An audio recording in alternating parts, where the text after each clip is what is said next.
Hi Phil Beever here from the Wilderness Club. Quick recap on our lesson today. So this swing here on the left is where you turned up. Done a great job of your takeaway at this stage here. You can see the club head is staying outside your hands. Yeah, maybe it's a bit too much, but from where you've come from, terrific job. Good set there, little reroute here to the top.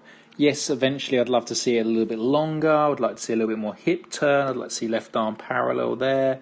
But at the moment, doing a really good job.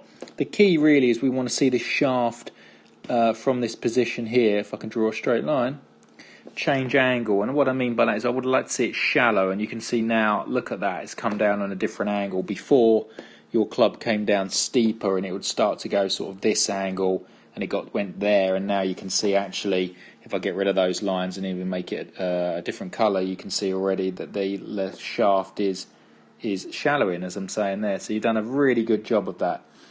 If we come down at this stage now, unfortunately, even though you started to shallow the club, you still want to swing this way, left and across.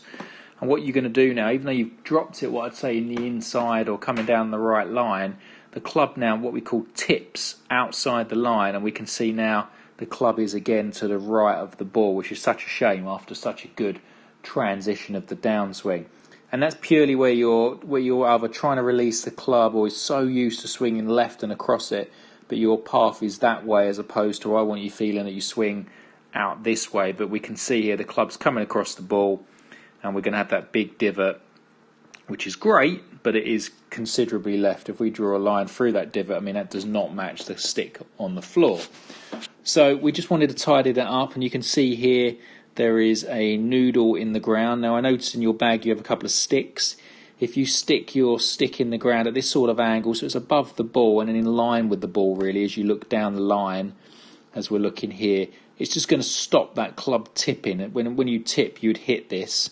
You're going to see with this swing for me, same backswing, still good here, a bit of a nicer set, great little shallow, but now she's still coming in from the inside, so we can see at this stage now that club head is in line with your hands or just slightly behind it, where if we go back a couple of frames to your swing a minute ago, we can see here that club head is outside your hands.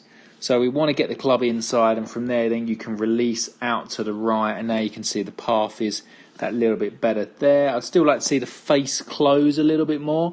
For me, that club face there is still a tad open. But otherwise you're doing a great job. So even though you're swinging down the line of this stick here on the floor, Phil, you want to get that feeling that you're banging it over there, and the thing that's going to square it up is the club face, which will get it curving on this second line. So you're always hitting out to 2-3 o'clock and releasing the hands, which will get the ball flight, that little baby draw. And once we get that consistent, then you can decide if you want to draw it or fade it from that position. But the key is to get that baby draw. So work with the noodle, swing out to the right and release the club, and I'm going to send you another video for you to have a look at. Thank you.